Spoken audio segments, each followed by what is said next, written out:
Hello, welcome to the Creative Writing Life podcast. I'm Justin Sloan. And I'm Paul Zeidman. And Justin, I'm going to let you have the honor of introducing our guest today.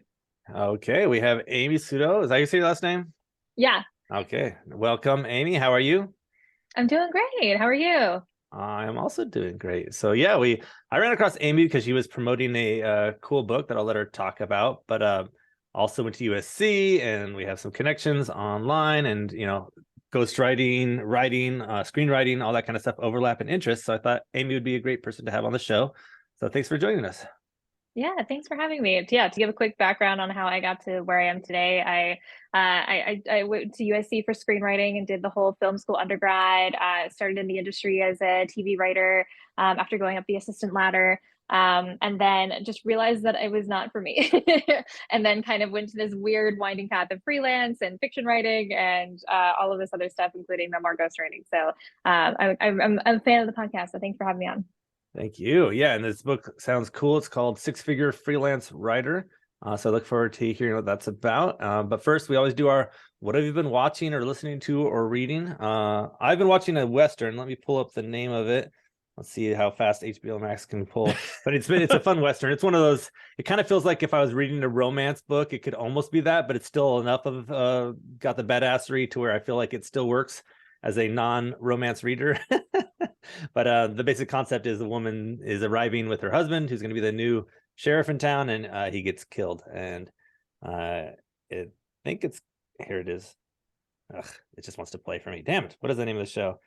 Anyway, this episode is called, maybe it's called Walker Independence, or maybe that's the episode name. But anyway, it's been fun. It's on HBO Max, and I'm enjoying it. So yeah, her husband gets killed. He's the new sheriff in town. That's all at the very beginning, so it's not a spoiler. And so it's all about her trying to figure out who is the one who killed her husband. Is it the new sheriff? Is this other dude? Is it this other guy? Who knows? So lots of fun. Is it set in the Old West or is it modern? Yeah, the Old West. Yeah. Oh, okay.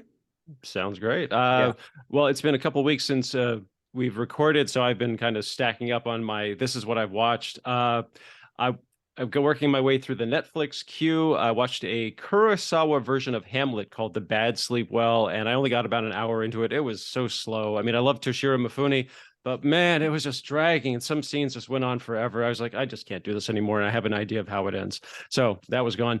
I have no idea why I put it in the queue, and I don't think anybody remembers this, but it's one of those video games into a movie called Prince of Persia: Sands of Time.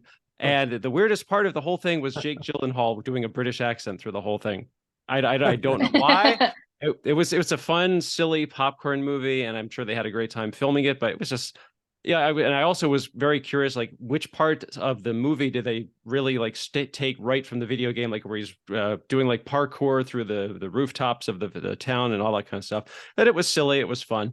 And I think, Justin, you watched this and it was nominated for Best Animated Feature, was The Sea Beast on Netflix, which was enjoyable. And I wasn't sure if it should have been nominated for Best Animated Feature, but maybe Netflix was just they were just trying to throw him a bone. But it was fun. And I think the most fun part of the story for me was trying to figure out like who was doing the voices, and I didn't realize it was Carl Urban was the male lead, like the head, monster hunter, pirate, or whatever he was. But I thought it was fun, and I can see why your kids probably liked it. Yeah, it was great fun for all of us, and I actually enjoyed it quite a lot. I didn't never know what Claire, like I've seen a lot of Emmy winners lately too, and I'm like, just because they did something a little different or what? I don't know what the qualifications are, but anyway, Amy, do you have anything for us? Yeah, I needed a palate cleanser after Last of Us, speaking of video games into movies and TV shows, which I loved. And so now I'm watching Australian Survivor, which is the Australian version of the US reality show Survivor. And it is so funny to see other countries kind of adapt American reality shows because they're so much nicer in Australia, and there's so much less backstabbing, and it's just really funny to kind of see the differences like across cultures with like the same reality show concept. And so there's a lot of like unintentional storytelling that I'm really enjoying and enjoying across cultures too. Really cool. What platform is that on? Somewhere on the internet. You have to dig to find it. It's not on any platforms. Oh, okay. Awesome. Well, let's get into it. So yeah, let's talk about, before we dive into more of your book, let's talk in what's your background? So you've been a freelance writer for how long now, and how did you get into that? Yeah, so I've been a freelance writer for the last 7 years. When I was in Hollywood and working my way up as an assistant and finally getting my first shot at writing TV, I was moonlighting as a memoir ghostwriter. So when I was in between shows, I would write people's memoirs. I would write for NBA athletes and Silicon Valley CEOs and people on the run for the law and like a lot of really interesting people. And so I just really loved that work. And when the pandemic hit and everything just kind of like shut down, I decided to really lean into freelancing and kind of make that my like full-time focus so that I could also work on my own projects and novels and stuff as well. But yeah, I have a TV Hollywood background and a love-hate relationship with the industry. Oh, for sure. I could see why that would be. I recently did a TV show myself, and I'm like, huh, it's fun. I definitely want to do more, but I could see how my long-term career goals would veer more toward the freedom side of life. And so, yeah, let's talk about that part of it for you. So, are you now mostly a freelance writer? Are you mostly an aspiring and slash continuing slash whatever Hollywood person? Where do you see yourself? What would you label your bubble? Yeah, I'm fully focused on freelancing and I'm working on a novel that I'm publishing Oh, week cool. by week on Substack. And so I currently am a digital nomad, so I'm traveling the world. I was in San Francisco for a month earlier this year. I'm in New York for this month. I'm going to be spending all summer in Spain. And so for the last 3 years, kind of when the pandemic hit, I just immediately decided to leave Hollywood, leave LA, and go on this huge road trip around the US where I quarantined with a bunch of friends. And we Nice. just were like, no more Hollywood. We're just going to do our own thing and we're going to learn how to make our own projects and our own stories and things like that. And so when the pandemic hit, I also founded a scripted podcast company called Kingdom of Pavement, where we made three scripted podcasts that were ranked on the Apple podcast charts and are still trending in some countries, including the most recent podcast, The Horror at Martin's Beach, which my partner wrote and I produced, which is a Lovecraft adaptation of the short story. So I basically just kind of left Hollywood and decided, what are all of the other things that I've been like neglecting in terms of how to make my own stuff? And freelancing was kind of like the thing that allowed me to do all of that. Nice. Really cool. What is Substack? Is that like Wattpad or something? Substack is kind of like the email newsletter platform that everybody is like so hot on right now. Basically, you can Oh, kind of like take subscribers. It's kind of like Patreon, where you can like subscribe to different people and pledge different donations to your favorite publications. A lot of journalists are on it. A okay. lot of writers are on it, and so I'm trying to like pioneer the creative writers jumping on Substack, because the thing that I hate about when I love a good book and I'm like following an author is that if you read one of their books, like Gillian Flynn, then they just don't publish anything for like 3 years or even longer. And so I'm waiting in between books for their new content. And so I think it's actually kind of like a more interesting model where writers and authors can engage with their fans and write their drafts in public and receive comments and feedback and have their subscribers kind of be part of the writing process. And then their subscribers can also see what it's like to go from a first draft to a final draft. So I'm trying to pioneer that on my Substack and kind of show that process with the thriller novel I'm writing. Okay, I will have to check that out. We're always looking for new ways to approach the publishing industry. My wife is also running a paranormal romance and fantasy romance, whatever, That's publishing group, awesome. and she's trying to get on TikTok and all that. I'm curious, what are your thoughts on like all these new tools? I read the other day that some people think TikTok for authors is dying. It's kind of on its way out already. Right when everybody like my wife are trying to be like, let's get on TikTok, and I'm like, that sounds exhausting. We're too old for this TikTok thing. Anyway, so Substack is obviously one you think is cool. Is do you have any others that you're looking at? Yeah, I actually use TikTok to market my book, and that helped me get to #1 in new releases in my category on Amazon. So Oh, I think TikTok for authors is still alive and well, because I think cool. as people were curious about other people's process, and especially there's such a romance around the writer's life, as I'm sure you guys are aware, and I probably kind of brought you into writing also, this idea of like, like writing when it's like cold outside and you have a key, like a typewriter and like, a stack of books that are like like dog-eared pages and well read. And so I think that there's like a lot of like mystique around the writing process that people will like love to see on platforms like TikTok, and YouTube Shorts is a good one for people to get started. But I think on the writing side, shockingly, LinkedIn has been a large like majority of, or a large kind of chunk of my book sales. A lot of people are like, LinkedIn is trying to become the it platform right now, and so there's a lot of people who are looking for jobs or just trying to connect with people. And if you are kind of like intersecting with the kind of like nonfiction freelance job kind of side of things, or have like a how-to book, I think LinkedIn is like a good side of that. But if you're just doing kind of like fiction, then I feel like Substack, Twitter, and some of these other platforms are kind of better for the fiction side. What makes Substack different from Patreon? and things like Substack is specifically for email newsletters only. And so basically they're like everything that you need for an email newsletter. You can narrate your email newsletter and turn it into like a little mini podcast. And then they do a really good job with discovery. So anytime that if you sign up for Substack and you're on Twitter and you follow other people on Twitter, you'll get notified every single time like somebody like that you're friends with on Twitter creates a Substack or things like that. So there's a lot of good discovery tools that if you're just starting an email newsletter on some other platform, you don't get as much discovery. And so I think there's a lot of really cool tools that Substack is doing right that are more reader friendly, that I think is kind of like a neat new approach. And they're also big on like the paywall and making sure that you get paid. And so a lot of creators make a very good living and earn six figures off of just writing on Substack. Wow, yeah, I see George Saunders is on here and people love him, and so interesting. I will play with it sometime and look forward to learning cool things. Learned one thing. So your book, well, before we dive into the book, Paul, do you have any more of these kind of generic about her background type other whatever discussion? Well, I think it's really because this is like a new territory for me. I'm not something I'm really familiar with. So I think a lot of people are probably wondering like, okay, you're very successful at the freelance thing. So like, how do you, because it sounds like you kind of like created your own projects, and then I guess what did that attract attention from other people, and they started saying, hey, I see you do this, would you be interested in working on this kind of project? Because that's something that a lot of people are interested in, is like, how do you find the work? So what was it like for you, and sort of, I guess, what is it like for you now? Yeah, I think that a lot of people are turned off by freelancing because they're like, oh, like it's so hard to find work. And in reality, the beginning, it's a lot. With anything, it's difficult to start to get your name out there, to brand yourself, to share your services, to prove your expertise, and to build trust with potential clients. But after a while, once you're an expert, you just constantly have incoming work and you're just overwhelmed with it. And then you can get really picky and raise your rates. And so for people who are getting started, I'm always recommending that people start blogs. And because I find that most of my traffic still comes from Google and still comes from good old search where people are typing in memoir ghostwriter, and I'm ranked on the first page of that. And I wasn't always there, but I spent a long time kind of like trying to build those keywords so that people who are searching for me could find me. And I'm also on Upwork and Contra and like some of these other freelance platforms. So the discovery is like a kind of about having multiple strategies and multiple platforms. And then that can kind of help you start to build that traffic where people can find you, because being findable is almost less about like what projects you're putting out there, but for the people who are really motivated to hire a freelancer, where do they go to find you, and are you really findable? So it also brings up the question about self-marketing. So I know you'd mentioned TikTok and Twitter.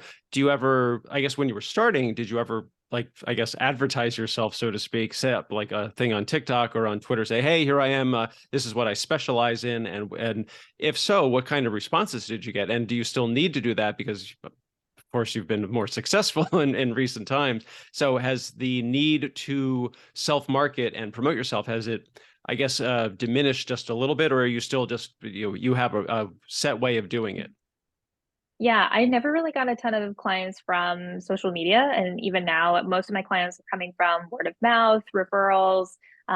Google is a huge kind of referral for me, and then those freelance platforms. And so I've never really had to go really hard on the self promotion on social media. I think that that can be really tricky because people aren't usually typing in to social media like memoir ghostwriter, because on Instagram, like that's not going to be the best place to find a writer. Like you're going to want to go on a platform that there are writers. And so I think that if you can really get ranked on Google, or if you can even better get a Wikipedia page, because with all of these like AI tools starting to replace search, if you can get a Wikipedia page with your chosen like things that you specialize in, you're more likely to be recommended by an AI tool for search. So things like that. Okay, yeah, that helps a lot. Cool. Let's dive into the book some more then. So yeah, so I'm curious, what kind of are you diving into all the tools and stuff that we're talking about now in the book as well, or what would be your like big selling point? Like where does the book is it just everything? That's a better question. What does it cover? I think it definitely covers everything that what not to do and how to do things better and how to work smarter, not harder as a freelancer, whether you're getting started or trying to become an expert. Because most people fail at freelancing and most people fail to raise their rates. I run into so many freelancers who are like slaving away for like $18 an hour, $30 an hour, when they could be charging 3 times as much. And a lot of people don't actually know their value in the world as a freelancer, because as on-demand talent, you should and absolutely need to be charging more. And I will never forget, like, one of my early clients who loved the work that I was doing. And when I gave her a quote of like my estimate, she's like, you need to be charging 3 times this. Yeah. And I think that was really rare advice that I got as a freelancer. But in order for this to be sustainable, people don't realize like how many expenses that you have to cover as a freelancer in terms of like your own health insurance, your own business insurance, like, and eventually like kind of all the fees that come with starting your own business. And so I cover kind of like all of the groundwork and the foundational systems to just get up and running. And then from there, immediately kind of dive into, here's all of the pitfalls that are going to come up. Here's how to handle clients that are unhappy. Here's how to be pickier about finding clients. Here's how to serve your clients better, even when you make a mistake. And here's how to kind of like set up every single system in your world so that you can automate as much as possible, and you can kind of work less and earn more, but do so in a way that continuously wows clients. And so trying to figure out how to distill all of these things that I've learned in the last 7 years of freelancing, because I do a lot of like freelancer education and I create a lot of free content for people who want to get into this. And I've helped a lot of my friends who are writers get into freelancing. And I've seen so many kind of pitfalls that they've run into, and I've addressed kind of all of that in the book.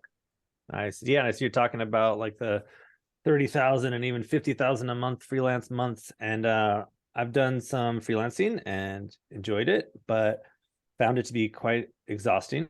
So I'm curious on your take on that. When you're hitting a $50,000 month, how overwhelmed are you at that point, and how do you deal with that? It all comes down to pricing. I never work more than 15 to 20 hours a week, and unless there's like a crazy project that I'm on, but usually that's kind of the average that I work. And I think that it just all comes down to pricing and coming down to your personal brand. And I think everyone likes to think about personal brand like ick, that's like capitalism, like hogwash. But in reality, personal branding is just how, like, what do you specialize in? What is the value that you bring, and how do you show up authentically online with that value, and kind of sharing with people what you do. And so I think that with a good, strong personal brand where clients can land on your website and immediately be like, yes, this is the person. They will pay a higher price point if they see that you are like solving really big pain points for them, that you are saving them time, that you're making them money. And so people are willing to pay quite a bit in order to work with freelancers that are experts. And so while in the beginning, you're not going to be able to charge or earn crazy amounts of money, as you kind of build up your personal brand and kind of think about that, then people will pay for quality. It's the same reason why people like buy a Prada handbag versus just like one off the shelf on Target. They do the same thing. The utility is very similar, but people buy the handbag that is made with more beautiful materials and has the allure of the brand because it makes them feel differently. And while like the gaps in skills and freelancers might be a little bit bigger than kind of consumer goods and the difference between different price points, people really want that like white glove like service, and that like those freelancers that are almost like luxury goods in themselves. And so positioning yourself in that point, and then also understanding how to make your process feel really special for anybody who's working with you, is a big part of what it means to be a great freelancer. And if you can nail that, you don't have to work with as many clients, and you can earn more while also just bringing your all to the few projects that you do work on. Yeah, that's really cool. And you mentioned you were mostly doing these the books for the big dogs, the athletes, Silicon Valley CEOs, and all that. Had you done any of that before you started as a freelancer? Like, I don't know how you prepare to write memoirs, or is it called memoirs, or what was the word there? Yeah, so I mostly write memoirs now, but I've also done a ton of copywriting, blog posts. Like I feel like every freelance writer starts with blog posts and social media captions and things like that, and then you kind of work your way up. And so getting your first shot at a book can be a little bit challenging. And so if you have, like, there's one short story of mine that I have in my portfolio that has gotten me almost every book that I worked on. It's a short story that I wrote that was just like kind of about the malaise of like being an assistant in Hollywood, and kind of a little short story around that. And it has gotten me every job, and everybody cites that short story as being part of the reason why they're like, what you captured in this is exactly why I hired you. And so you don't have to write a book in order to get hired to write a book. You have to be able to show the skills and the discipline in your portfolio and in the way that you pitch to clients. And so I think that there's like different ways to kind of approach this, where you don't need a ton of experience. You don't even need a degree. You just need to be able to have the base skills and the portfolio to be able to start to get those first jobs, and then learning on those jobs, and then kind of going from there. Nice. I'll talk about niche real quick and then pass it over to Paul. I'm sure he's mind boggled by these. idea. Always. But yeah, so you talk about like finding your niche, and I'll just weigh in here that I think one thing that I did last 2 years ago, I guess, was when I jumped on this, I wasn't sure what I was doing. I was just like, I'll write stuff for you, because I'd written for video games and whatnot. And then the whole Web3 thing, NFTs and all that, just started falling on my lap, and that kind of became my niche. But what's your kind of general advice for finding that niche for people? Like in my case, I said it just fell on my lap. People started offering me that because I'd written in video games. A lot of Web3 companies are doing video games now, so they're like, oh, you wrote on Game of Thrones and these other things, so we want you to be part of this, blah blah blah. But how would somebody who doesn't have those credits yet, how do they find that niche? Like if it's Paul, let's say Paul right now, we're gonna tutor him. What advice would you give to somebody like Paul? Yeah, well, Paul, I would first want to know like what your passions are, because I think that when you're thinking about a niche, it's like, what is your superpower? What are the things you're really excited about? Like, do you have like really specific knowledge about, like, I ran into this one copywriter who just wrote copy for luxury watch brands. That's all she did. And she made six Wow. figures a year just doing that.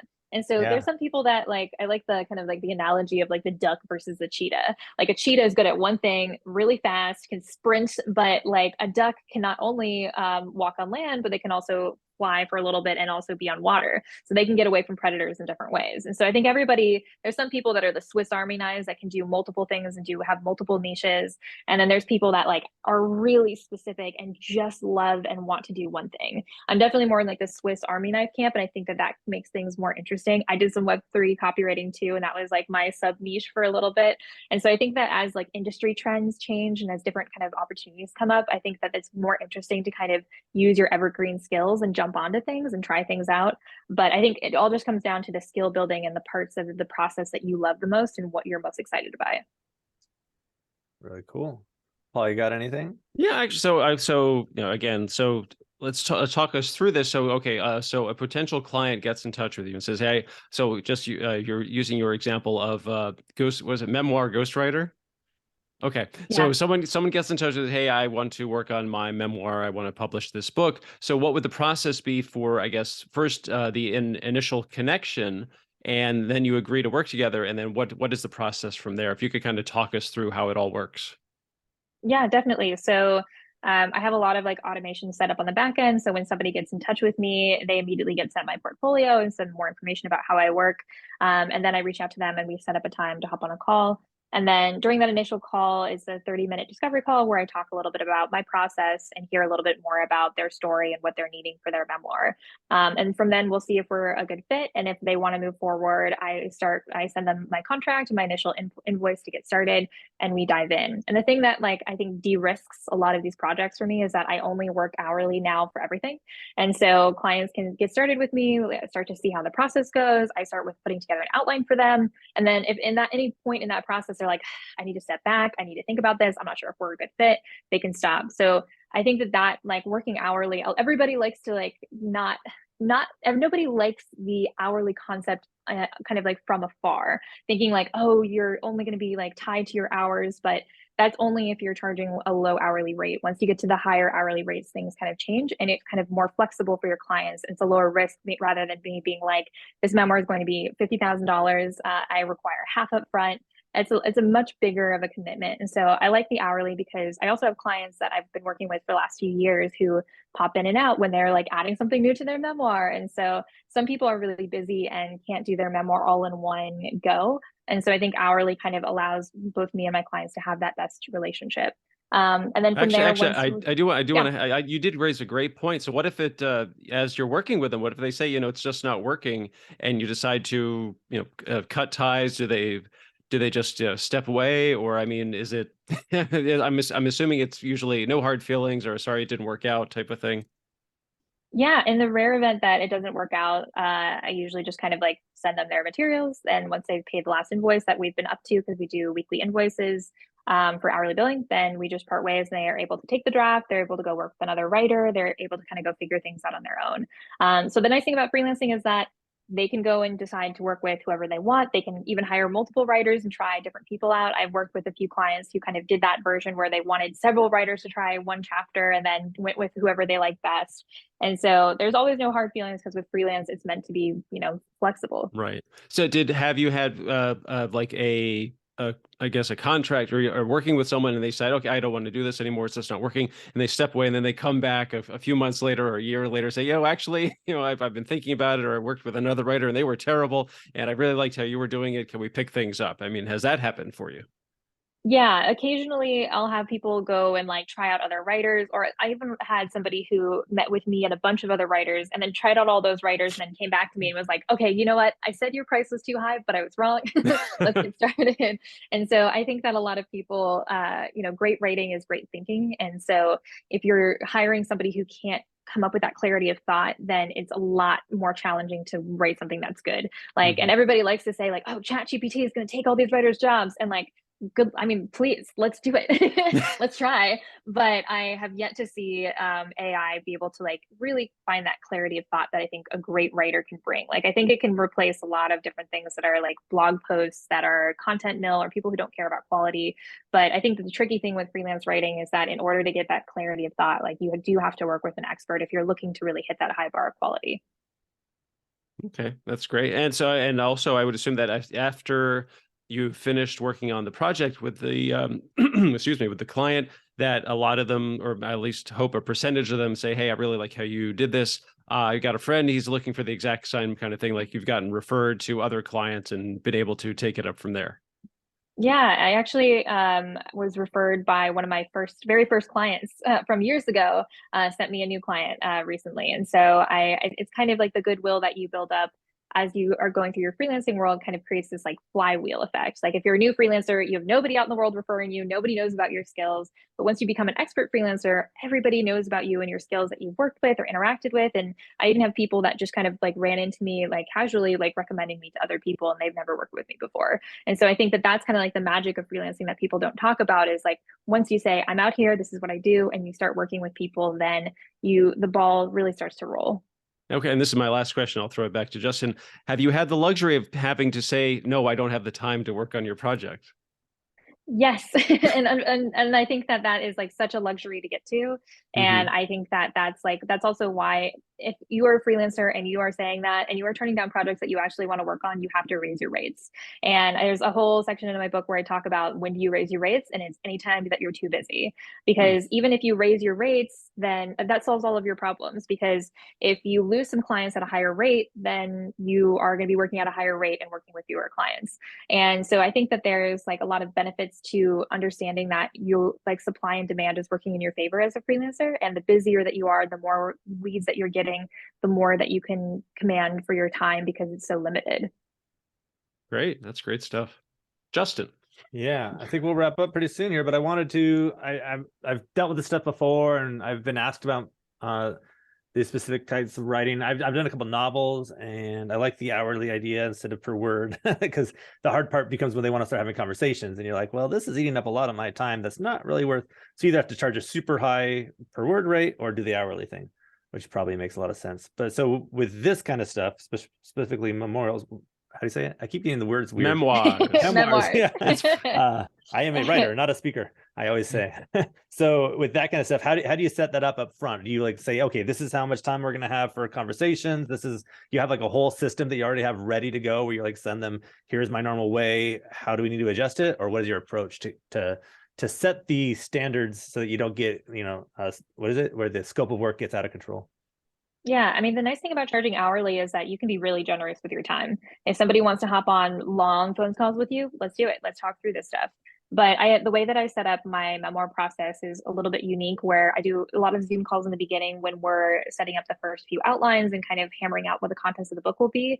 But when it comes to the rough draft, because most of my clients are entrepreneurs or pro athletes that are super busy, I send them a list of questions every week for the chapter I'm working on. And then they send me back voice memos. And so that way I can get the context of their stories where they might be up at 2 a.m. thinking about something that they wanted this chapter, or they will answer the questions kind of at their leisure.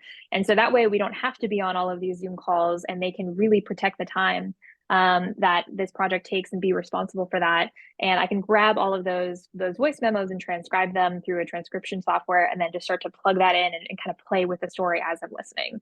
And so I've created a process that's like fairly like quick for putting the draft together, and I'm already a speedy writer. But I think that like each memoir takes a different amount of time. Like for one story that I did, my client flew me out to a family reunion where I interviewed everyone in her family. And for another client who was a business coach, I flew out to her office and she walked me through how she coached her clients. And so some clients want the in-person, they want the travel, they want me to interview their family members or high school crushes and things like that. And some people just want to do like, here's the voice memos every week. And so everybody has a different process and things I want. And I'm happy to adjust to that process. And that's kind of why the hourly billing allows me to be generous and kind of mold myself to every process. But I do give people kind of like an estimate up front so that they know what they're getting themselves into.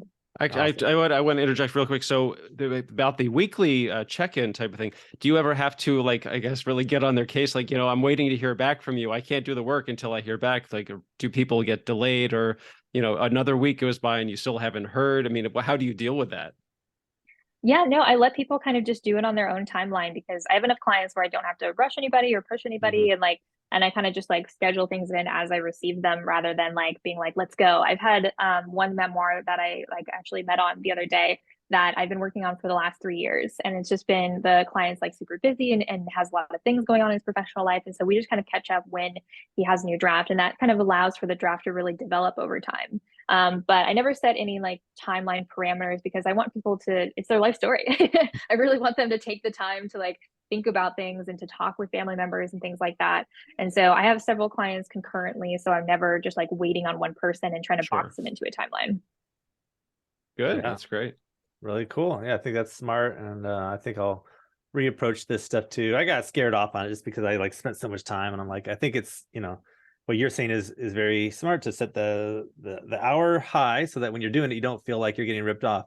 I think that's the key, is if you're charging too little, then you're going to feel like, oh, this isn't worth my time. But yeah, then they also take your time as precious and valuable because they have to pay for it. Maybe a first draft and a word count and then a hourly for everything after that. I don't know. But definitely. Yeah. So how can people find you if they want to reach out? Are you on social media and all that? Yeah, I'm on all social media platforms at Suto Science. So my last name, Suto Science. And then also people can find me on my blog, amysuto.com.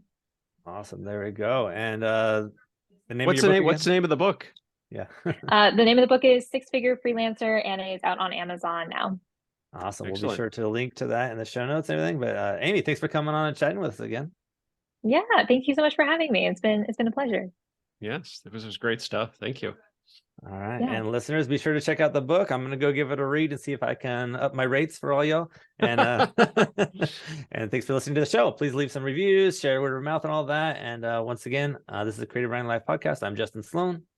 And I'm Paul Zeidman. You can check out my screenwriting blog at maximumz.blog. I'm also on Twitter at maximum_Z. I've got books on Amazon too, the Go Ahead and Ask series about screenwriting and pie.